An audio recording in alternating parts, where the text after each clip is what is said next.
Greetings everyone. நம்ம டெய்லியும் prelims and mains point of வியூல கரண்ட் அஃபேர்ஸ் ஆர்டிகல்ஸ் பார்த்துட்டே வரோம். இன்னைக்கு என்ன ஆர்டிகல்ஸ் இருக்குது அப்படிங்கிறத பார்ப்போம்.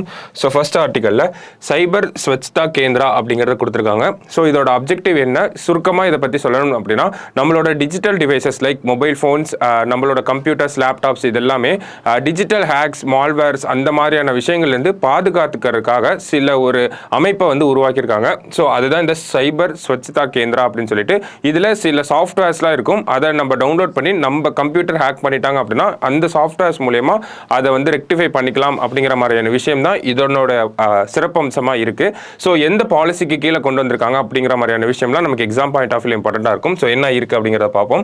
எண்ம சாதனங்களின் இணைய பாதுகாப்புக்காக சைபர் ஸ்வச்தா கேந்திரா என்ற வலைதளத்தை மத்திய அரசு அறிமுகப்படுத்தியிருக்கிறது. ஸோ ஒரு வெப்சைட் இன்ட்ரடியூஸ் பண்ணியிருக்காங்க. எந்த திட்டத்துக்கு கீழே வருது அப்படின்னு பார்த்தோம்னா, டிஜிட்டல் இந்தியா திட்டத்துக்கு கீழே வருது. எண்ம இந்தியா திட்டத்துக்கு கீழே தான் இதை கொண்டு வந்திருக்காங்க. எந்த பாலிசிக்கு கீழே வருது அப்படின்னா, தேசிய சைபர் பாதுகாப்பு கொள்கையின் அடிப்படையில் அறிமுகப்படுத்தப்பட்டுள்ளது அப்படின்னு கொடுத்துருக்காங்க. தேசிய சைபர் பாதுகாப்பு கொள்கை, அதாவது நேஷனல் சைபர் செக்யூரிட்டி பாலிசிக்கு கீழே தான் இந்த ஒரு விஷயத்தை பண்ணியிருக்காங்க. சைபர் ஸ்வச்தா கேந்திரா அப்படிங்கிறது அதுக்கு கீழே தான் வருது அப்படிங்கிறத சொல்லியிருக்காங்க. இதை யார் நிர்வகிக்க போகிறது அப்படிங்கிறது நமக்கு இம்பார்ட்டண்ட்டாக இருக்குது. இந்திய கணினி அவசர நிலை உதவிக்குழு, அதாவது computer emergency response team India அப்படின்னு சொல்லுவாங்க. CERT-IN அப்படின்னு சொல்லிட்டு நம்ம ஷார்ட் ஃபார்மாக சொல்லுவோம். Computer emergency response team India அப்படிங்கிறதா அந்த ஒரு அமைப்பு தான் இந்த ஒரு விஷயத்தை நிர்வகிக்க போகிறாங்க. இந்த வெப்சைட் அவங்க கண்ட்ரோல் கீழே தான் இருக்க போகுது. ஸோ நம்ம பார்த்தோம் அப்படின்னா, டிஜிட்டல் இந்தியா கீழே national cyber security policy, national cyber security பாலிசிக்கு கீழே இந்த சைபர் ஸ்வச்தா கேந்திரா, இதை யார் நிர்வகிக்க போகிறாங்க அப்படின்னா, கம்ப்யூட்டர் எமர்ஜென்சி ரெஸ்பான்ஸ் டீம் அவங்க தான் இதை வந்து பார்த்துக்க போகிறாங்க. ஸோ நம்ம முன்னாடியே சொன்ன மாதிரி இதனுடைய அப்ஜெக்டிவ்ஸ் தான் இந்த இடத்துல லிஸ்ட் அவுட் பண்ணியிருக்கோம். ஸோ நம்மளோட டிவைசஸ்க்கு ஏதாவது எலக்ட்ரானிக் ஹேக்ஸ் அந்த மாதிரி, இல்லை ஒரு மால்வேர் அட்டாக் ஆயிடுச்சு, இல்லை பாட் அட்டாக் ஆயிடுச்சு அப்படின்னா அதிலிருந்து நம்ம டிவைசஸை காப்பாற்றிக்கிறதுக்கான விஷயங்கள் இந்த வெப்சைட்டில் இருக்கும் அப்படிங்கிறது தான் அரசாங்க தரப்புலேருந்து சொல்லியிருக்காங்க. ஓகேங்களா? ஸோ அதுதான் இந்த ஆர்டிகளோட இம்பார்ட்டண்ட்டான விஷயமா இருக்குது. ப்ரிலிம்ஸ் பாயிண்ட் ஆஃப் வியூவில் நமக்கு இம்பார்ட்டண்ட்டான விஷயம், மெயின்ஸ் பாயிண்ட் ஆஃப் வியூவில் ஒரு 6 மார்க் டைப்பில் கேட்கறதுக்கு வாய்ப்பு இருக்குது. சரிங்களா? ஸோ நெக்ஸ்ட் ஆர்டிகளில் 16வது நிதி ஆணையம் அப்படிங்கிறத கொடுத்துருக்காங்க. ஸோ இது என்ன ஒரு பின்னணியில் பார்க்குறோம்னா, 16வது நிதி ஆணையத்துக்கு நவம்பர் மாதம் கேபினட்டோட அப்ரூவல் அப்படிங்கிறது வந்திருக்கும். அதை தொடர்ந்து டிசம்பர் 31 அன்னைக்கு இந்த 16வது நிதி ஆணையத்துக்கு யார் தலைவராக இருக்க போகிறாங்களோ அவங்களோட பெயரை வந்து குடியரசுத் தலைவர் வந்து அறிவிச்சிருப்பாங்க. ஸோ அந்த ஒரு பின்னணியில் தான் இந்த ஆர்டிகளை பார்க்க போகிறோம். ஸோ ஃபினான்ஸ் கமிஷன் அப்படிங்கிறது ஆர்டிகல் 280க்கு கீழே வரும். ஓகேங்களா? ஸோ அதான் ஃபர்ஸ்ட் பாயிண்ட்ல கொடுத்துருக்காங்க. ஆர்டிகல் 280க்கு கீழே தான் ஃபினான்ஸ் கமிஷன் அப்படிங்கிறது வருது. நமக்கு ஆர்டிகல் 268 டு ஆர்டிகல் 293 வந்து எதை பற்றி பேசும் அப்படின்னா, இந்த சென்ட்ரல் ஸ்டேட் ஃபினான்சஸை பற்றி பேசும். ஓகேங்களா? பார்ட் 12ல் இருக்கக்கூடிய இந்த ஆர்டிகல்ஸ் எல்லாமே நமக்கு சென்ட்ரல் ஸ்டேட் ஃபினான்சஸை பற்றி பேசக்கூடிய ஆர்டிகல்ஸாக இருக்கும். அதில் 280ல் வந்து நமக்கு ஃபினான்ஸ் கமிஷனை வந்து பிரசிடென்ட் அப்பாயிண்ட் பண்ணுவாங்க. 5 இயர்ஸ் ஒன்ஸ் இந்த ஃபினான்ஸ் கமிஷன் அப்படிங்கிறது அப்பாயிண்ட் பண்ணுவாங்க அப்படிங்கிறதுலாம் நமக்கு தெரிஞ்சிருக்கும். ஓகேங்களா? ஸோ அந்த ஒரு வகையில் இந்த வருஷம் 16th ஃபினான்ஸ் கமிஷன் அப்பாயிண்ட் பண்ணியிருக்காங்க. யார் தலைமையில் அப்பாயிண்ட் பண்ணியிருக்காங்க அப்படின்னா, அரவிந்த் பனகாரியா அப்படிங்கிற இவர் தலைமையில் தான் இந்த 16th ஃபினான்ஸ் கமிஷன் அப்பாயிண்ட் பண்ணியிருக்காங்க. இவரை இதுக்கு முன்னாடி நம்ம படிச்சிருப்போம். எங்க படிச்சிருப்போம் அப்படின்னா, இவர் தான் நித்தி ஆயோக் ஆரம்பிக்கப்பட்டப்போ வைஸ் சேர் பர்சனாக இருந்திருப்பாரு. நமக்கு நித்தி ஆயோகோட சேர் பர்சன் அப்படிங்கிறது பிரைம் மினிஸ்டர்னு நல்லாவே தெரியும். ஸோ நித்தி ஆயோகோட வைஸ் சேர் பர்சனாக ஃபர்ஸ்ட் டைமாக யார் இருந்திருப்பாங்க அப்படின்னா, 2015 to 2017 அரவிந்த் பனகாரியா அவர்கள் தான் அந்த ஒரு பதவியில் வந்து இருந்திருப்பாரு. அவர் தான் இந்த நிதி ஆணையத்துக்கு தலைவராகவும் அப்பாயிண்ட் பண்ணியிருக்காங்க. ஸோ இதனோட கூடுதலாக வேற என்ன தெரிஞ்சுக்கணும் அப்படின்னா, இந்த 16வது நிதி ஆணையத்துக்கு ஒரு செயலரையும் அப்பாயிண்ட் பண்ணியிருக்காங்க. அதாவது ஒரு செக்ரட்டரி அப்பாயிண்ட் பண்ணியிருக்காங்க. அவரோட நேமும் நமக்கு prelims point of view important. Ritvik Ranjanam Pandey அப்படிங்கிறவர் தான் நமக்கு அந்த செக்ரட்டரியா அப்பாயிண்ட் பண்ணியிருக்காங்க. ஓகேங்களா? ஸோ நமக்கு 16th ஃபினான்ஸ் கமிஷன் அப்பாயிண்ட் பண்ணிட்டாங்க. இவங்களோட டேர்ம்ஸ் அண்ட் கண்டிஷன்ஸ்லாம் என்ன, இவங்களோட அப்ஜெக்டிவ்ஸ்லாம் என்ன, இவங்களோட ரிப்போர்ட்டை எப்போக்குள்ள சப்மிட் பண்ணணும் அப்படிங்கிறது நமக்கு தெரிஞ்சுக்க வேண்டிய விஷயமா இருக்கு. So first of all, report எப்போக்குள்ள சப்மிட் பண்ணணும் அப்படின்னா, அக்டோபர் 31, 2025 சப்மிட் பண்ணணும் அப்படிங்கிறத சொல்லியிருக்காங்க. ஓகேங்களா? ஸோ அதுதான் நம்ம இந்த இடத்துல மென்ஷன் பண்ணியிருக்கோம். அக்டோபர் 31, 2025 இவங்களோட ரிப்போர்ட்டை சப்மிட் பண்ணியிருக்கணும் அப்படிங்கிறத சொல்லியிருக்காங்க. ஸோ இவங்களோட டேர்ம்ஸ் அண்ட் ரெஃபரன்சஸ்லாம் என்ன இருக்கு அப்படின்னா, ஸோ அதுதான் இங்கே கொடுத்துருக்கோம்.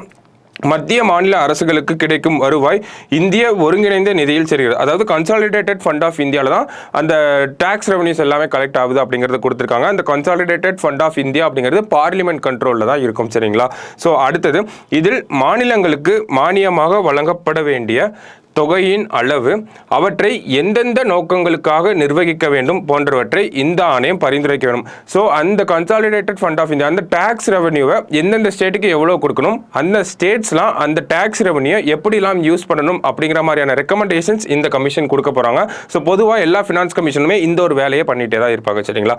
அடுத்தது, மேலும் மாநிலங்களில் உள்ள ஊராட்சிகள் மற்றும் நகராட்சிகளின் நிதி ஆதாரங்களை மேம்படுத்துவதற்காக மாநில ஒருங்கிணைந்த நிதியை அதிகரிக்க தேவையான நடவடிக்கைகள் குறித்தும் பரிந்துரைக்கும்.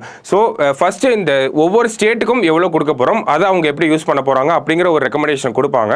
அடுத்தது அந்த ஸ்டேட் கன்சாலிடேட்டட் ஃபண்ட் அப்படிங்கிறது இருக்கும். ஒவ்வொரு மாநிலத்துக்கும் ஒரு கன்சாலிடேட்டட் ஃபண்ட் இருக்கும். அதனோட ரெவன்யூவை எப்படி இன்க்ரீஸ் பண்ண போகிறாங்க. ஸோ அந்த ரெவன்யூவில் இருந்து அந்த ஸ்டேட் கன்சாலிடேட்டட் ஃபண்டில் இருந்து தான் நமக்கு பஞ்சாயத்து அண்ட் முனிசிபாலிட்டி கார்பரேஷன் அவங்களுக்குலாம் அந்த ஃபண்டிங் எல்லாம் போகும். ஸோ அப்படி இருக்கப்போ இந்த ஸ்டேட் கன்சாலிடேட்டட் ஃபண்டை நம்ம எப்படி இம்ப்ரூவ் பண்ண போகிறோம், அதுக்கான ரெக்கமெண்டேஷன்ஸ் எல்லாமே இவங்க கொடுக்க போறாங்க. ஸோ பொதுவாக ஃபினான்ஸ் கமிஷன் எல்லாமே இந்த ஒரு 2 ரெக்கமெண்டேஷன்ஸை பொதுவாக கொடுத்துட்டே தான் வருவாங்க. ஸோ மூணாவது முக்கியமாக ஒரு விஷயத்தை கொடுத்துருப்பாங்க. என்ன அப்படின்னு பார்த்தோம்னா, குறிப்பாக 16வது நிதி ஆணையம் பேரிடர் மேலாண்மை சட்டத்தின் கீழ் அமைக்கப்பட்ட நிதி தொடர்பாக பரிந்துரைகள் வழங்கப்பட வேண்டும் எனவும் தெரிவிக்கப்பட்டுள்ளது. ஸோ டிசாஸ்டர் மேனேஜ்மெண்ட் ஆக்ட் கீழே சில ஃபண்டெல்லாம் நம்ம கிரியேட் பண்ணி வச்சிருப்போம். நேஷனல் டிசாஸ்டர் ரிலீஃப் ஃபண்ட் அந்த மாதிரி நிறைய ஃபண்டிங்லாம் இருக்கும். ஸோ இந்த ஃபண்டிங்லாம் ஆல்ரெடி எக்ஸிஸ்டிங்காக ஒரு ப்ராக்டிஸ் இருந்துட்டு இருக்கு. ஸ்டேட் கவர்மெண்ட் கொஞ்சம் கான்ட்ரிபியூட் பண்ணுவாங்க, சென்ட்ரல் கவர்மெண்ட் கொஞ்சம் கான்ட்ரிபியூட் பண்ணுவாங்க. ஸோ இதுதான் எக்ஸிஸ்டிங் ப்ராக்டிஸாக இருந்துட்டு இருக்கு. இந்த ஒரு விஷயத்தை ரிவ்யூ பண்ணணும், ரிவ்யூ பண்ணி இதை எப்படி நம்ம அப்கிரேட் பண்ணணும், டெவலப் பண்ணணும் அப்படிங்கிற மாதிரியான ரெக்கமெண்டேஷனை இவங்க கொடுக்கணும் அப்படிங்கிற சொல்லியிருக்காங்க. ஸோ மற்ற ஃபினான்ஸ் கமிஷன்ஸ்க்கும் இப்போ இருக்கக்கூடிய இந்த 16th ஃபினான்ஸ் கமிஷனுக்கும் ஒரு பெக்குலியரான ஒரு விஷயமானா அது இந்த விஷயத்தை சொல்லலாம். ஓகேங்களா? ஏன்னா டிசாஸ்டர் மேனேஜ்மெண்ட் ஆக்டுக்கு கீழே இருக்கக்கூடிய ஃபண்டிங்கை எப்படி பண்ண போகிறோம் அப்படிங்கிறதுக்கு ஒரு ரிவ்யூ பண்ண போகிறாங்க. ரிவ்யூ பண்ணி ரெக்கமெண்டேஷன் கொடுக்க போகிறாங்க. அது ஒரு பெக்குலியரான விஷயமா இருக்கு. குறிப்பாக இந்த ஃபினான்ஸ் கமிஷன்ஸ் அப்படின்னு பார்க்குறப்போ அதை 16th ஃபினான்ஸ் கமிஷன் அப்படிங்கிறவங்க பண்ண போகிறாங்க. ஓகேங்களா?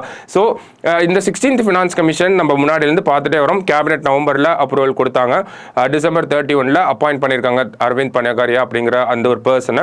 ஸோ அக்டோபர் 31, 2025 இவங்களோட ரிப்போர்ட்டை சப்மிட் பண்ணியிருக்கணும் அப்படிங்கிறத நம்ம பார்த்துருந்தோம். ஸோ இவங்களோட ரிப்போர்ட் எப்போக்குள்ள அந்த எந்த ஃபினான்ஷியல் இயருக்கு வந்து அப்ளிகபிள் ஆகும் அப்படிங்கிறதையும் நம்ம தெரிஞ்சுக்கணும். ஸோ அது எந்த ஒரு ஃபினான்ஷியல் இயர் அப்படின்னு பார்த்தோம்னா 2026-27 to 2030-31 வரைக்கும் இவங்களோட ரிப்போர்ட் வந்து அப்ளிகபிளாக இருக்கும். ஸோ எக்ஸாக்டாக சொல்லணும் அப்படின்னா April 1, 2026 இருந்து March 31, 2031 வரைக்கும் இந்த 16th ஃபினான்ஸ் கமிஷனோட ரிப்போர்ட் வந்து அப்ளிகபிளாக இருக்கும். ஓகேங்களா? ஸோ நமக்கு 16th ஃபினான்ஸ் கமிஷன் பற்றி சில விஷயங்கள் இங்கே தெரிஞ்சிருக்கும். பெக்குலியராக இருக்கக்கூடிய இந்த ஒரு டிசாஸ்டர் மேனேஜ்மெண்ட் ஃபண்டை பற்றியும் இங்கே பார்த்துருக்கோம். ஸோ 16th ஃபினான்ஸ் கமிஷன் இந்த மாதிரியான விஷயங்கள்லாம் பண்ண போகிறாங்க. 15th ஃபினான்ஸ் கமிஷன் ஒரு புதுசாக ஒரு விஷயம் பண்ணியிருப்பாங்க. அந்த ஒரு விஷயத்தையும் தெரிஞ்சுக்கணும். அதோட சேர்பர்சனை பற்றியும் நம்ம தெரிஞ்சுக்கலாம். ஸோ 15th ஃபினான்ஸ் கமிஷன் அப்படிங்கிறது என்கே சிங் அப்படிங்கிற அவர் தலைமையில் தான் அப்பாயிண்ட் ஆகிருக்கும். ஓகேங்களா? ஸோ அவங்க கொடுத்த ஒரு முக்கியமான விஷயம் என்ன அப்படின்னா, இந்த சென்டருக்கும் ஸ்டேட்டுக்கும் இருக்கக்கூடிய மத்திய அரசுக்கும் மாநில அரசுக்கும் இருக்கக்கூடிய அந்த நிதி பங்கீடு அப்படிங்கிறது 41% இருக்கணும் அப்படிங்கிறத ஃபிக்ஸ் பண்ணியிருப்பாங்க. ஓகேங்களா? ஸோ இது 15th ஃபினான்ஸ் கமிஷனோட ஒரு இம்பார்ட்டன்ட் பாயிண்டாக இருக்குது. இந்த சென்டர் ஸ்டேட் டேக்ஸ் டிஸ்ட்ரிபியூஷன், அந்த டேக்ஸ் ஷேரிங் அப்படிங்கிறது, அந்த நிதி பங்கீடு வரி பங்கீடு அப்படிங்கிறது 41% இருக்க வேண்டும் அப்படிங்கிறத யார் சொல்லியிருப்பாங்கன்னா 15th ஃபினான்ஸ் கமிஷன் வந்து சொல்லியிருப்பாங்க. ஸோ அது அவங்களோட ஒரு தனித்துவமான விஷயமா இருக்கும். 16th ஃபினான்ஸ் கமிஷனுக்கு இந்த டிசாஸ்டர் பேரிடர் மேலாண்மை சட்டத்துக்கு கீழே இருக்கக்கூடிய நிதியை பற்றி பேச போகிறாங்க. ஸோ அதை வந்து நம்ம எக்ஸ்பெக்ட் பண்ணலாம். ஓகேங்களா? என்ன மாதிரியான ஒரு ரெக்கமெண்டேஷன் கொடுக்க போகிறாங்க குறிப்பாக இந்த ஒரு டிசாஸ்டர் மேனேஜ்மெண்ட் ஃபண்டை வச்சு. ஏன்னா நமக்கு ஆல்ரெடி டிசாஸ்டர்ஸ் அப்படிங்கிறது அதிகமாக வந்துட்டே இருக்குது. நம்ம தமிழக அரசாங்கம் கூட தமிழ்நாட்டில் நடந்த அந்த ஒரு பேரிடர் தேசிய பேரிடராக அறிவிக்கணும். அதுக்கு நிறைய ஃபண்டிங்கை வந்து கேட்டுகிட்டே இருந்தாங்க. ஸோ சில ஃபண்டிங் கிடைச்சது, சில ஃபண்டிங் கிடைக்காம பெண்டிங்கில் இருக்குது. ஸோ இந்த மாதிரி ஒரு பிரச்சனைகள் வர்றப்போ அதிகப்படியான டிசாஸ்டர்ஸ் நமக்கு இந்த ஒரு 2023 நமக்கு சிக்கிமில் ஃப்ளட் வந்துச்சு. கர்நாடகா, மகாராஷ்டிரா போன்ற மாநிலங்களில் வந்து வறட்சி போன்ற நிலை காணப்பட்டுச்சு. தமிழகத்தில் ஒரு பெரும் பாதிப்பு வந்து ஏற்பட்டுச்சு. ஸோ டிசாஸ்டர்னால இந்தியாவில் இருக்கக்கூடிய பல்வேறு இடங்கள் வந்து அட்டாக் ஆகிட்டே இருக்கனால ஸோ அந்த ஒரு டிசாஸ்டர் ஃபண்டை என்ன பண்ணலாம் அப்படிங்கிறதுக்கான ரெக்கமெண்டேஷனை பண்ண போகிறாங்க. ஓகேங்களா? ஸோ அதுதான் இந்த இடத்துல ஒரு முக்கியமான விஷயம். ஏன்னா டிசாஸ்டர் அதிகமாக இருக்கனால தான் டிசாஸ்டர் மேனேஜ்மெண்ட் ஃபண்டை பற்றி இந்த இடத்துல பேசியிருக்காங்க. 16th ஃபினான்ஸ் கமிஷன்லையும் இதை பற்றி பேச போகிறாங்க. ஓகேங்களா? ஸோ இன்னைக்கு prelims and mains point of வியூவில் 2 இம்பார்ட்டன்ட் ஆர்டிகல் பார்த்துருக்கோம். நாளைக்கு இன்னொரு அனாலிசிஸில் மீட் பண்ணலாம். தேங்க்யூ.